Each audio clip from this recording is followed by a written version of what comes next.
In Chapter 23, it talks about the Securities and Exchange Commission, which is the federal administrative agency charged with the overall responsibility of regulating securities and ensuring that investors receive full and fair disclosure of all material facts with regard to any public office securities. The Dodd-Frank Wall Street Reform and Consumer Protection Act of 2010 is sought to prevent further occurrence of problems faced by the United States between 2008 and 2010. The Sarbanes-Oxley Act of 2002 requires CEOs and CFOs to certify financial reports, and profits and bonuses must be forfeited if earnings are restated due to the security fraud. New accounting regulations establish the Public Company Accounting Oversight Board and prohibits auditors from offering nine specific types of consulting services to their corporate clients.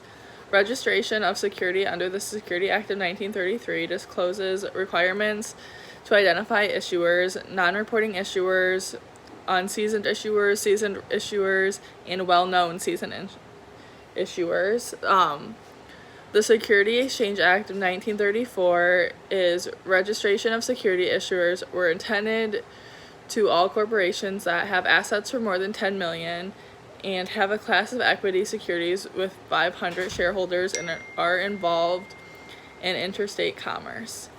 The state security laws, known as Blue Sky laws, regulate purchase and sale of securities in interstate commerce, similar to federal laws and Uniform Securities Act, implemented to bring conformity to the state and security laws, and the National Security Market Improvement Act limits regulation of investment companies to the SEC.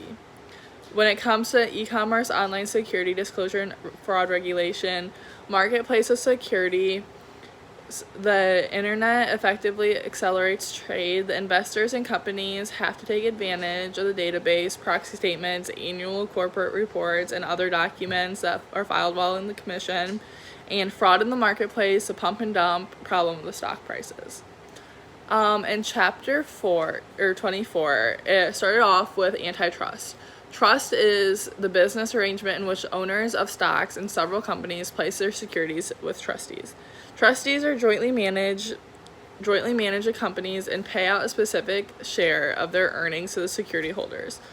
Some of the goals of the antitrust would be preservation of small businesses in an economy characterized by many sellers competing with one another.